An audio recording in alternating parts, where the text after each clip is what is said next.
and girls, it's Mrs. Johnstone, your friend, and I'm here today to read a book to you. I miss you all so much, and all your teachers miss you too. Today I picked my favorite book called Froggy Goes to School. How many of you have read that? Whoa, a lot of you. Okay, you can put your hands down. Froggy Goes to School. It was the first day of school. Froggy woke up and looked out the window. The sun was high in the sky. "Oh no, the bus, he cried. I'll miss the bus." He hopped out of bed and flopped outside. Everybody get your hands, you're gonna do this with me. Flop, flop, flop. Perfect. The school bus was leaving. Wait, he yelled, and took a mighty hop. The bus hissed to a stop, and the door folded open. Froggy flopped up the steps. Get your hands ready. Ready? Flop, flop, flop. Good. But when he reached the top, everybody laughed and pointed their fingers. "Froggy," said his friend Max. "What?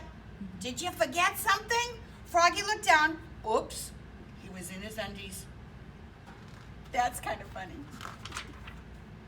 He dashed to the back of the bus and hid behind Max's umbrella all the way to school. At school, he hopped behind bushes. He tried to hide behind the flagpole and roll into a ball like a bowling ball. And in class, he pretended to be a flower pot. "Froggy," called his teacher. "What?" But it wasn't his teacher at all. It was his dad. Froggy rubbed his eyes. He had been dreaming. He was still in bed. Oh, thank goodness. "Rise and shine, Froggy," said his father. "It's the first day of school." This time Froggy got all dressed. Zip, zip, zip, zip, zip, zip. Buttons. And he flopped into the kitchen. Okay, boys and girls, ready? Flop, flop, flop.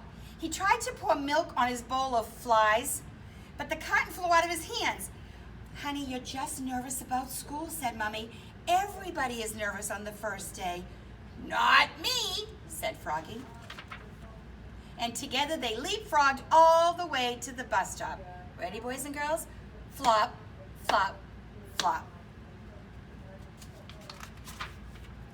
At school, Froggy found his name on a table, kind of like at your school, at our school. He liked his name. It was the first word he knew how to read. It was the only word he knew how to read. Froggy. He read it louder and louder. Froggy, Froggy. He loved his name. "Froggy," cried his teacher, Miss Witherspoon. "What?" said Froggy. "Hush, dear, it's time to pay attention." But it was hard to pay attention. He squirmed. He looked out the window at the falling leaves. He felt like a leaf falling, falling. Plop! Fell out of his chair. Oops. "Kindly stay in your seat, dear," said Miss Witherspoon. "We'll sit on the floor at circle time."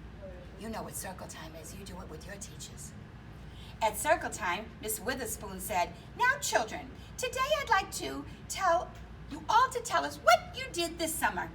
Who wants to go first?" Froggy shouted, "Me, pick me." Miss Witherspoon went,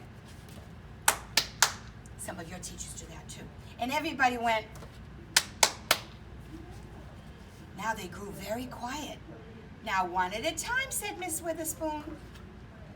When Froggy's turn came, he jumped up and said, "Last summer I learned how to swim." And he sang, "Bubble, bubble, toot, toot, chicken airplane soldier."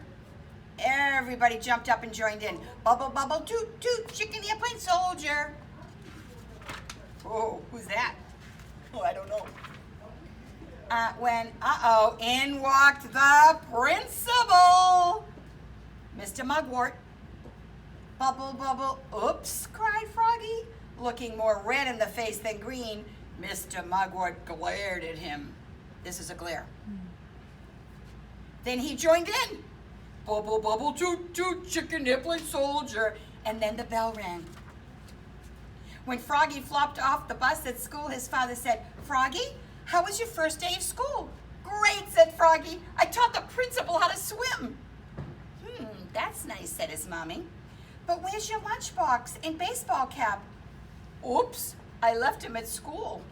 Oh, Froggy, will you ever learn, said his mother. That's why I'm going to school, Mom. And together, they leapfrogged all the way home. Okay, boys and girls, one more time. Ready to get your flop ready? Flop, flop, flop. The end. See you soon. Bye.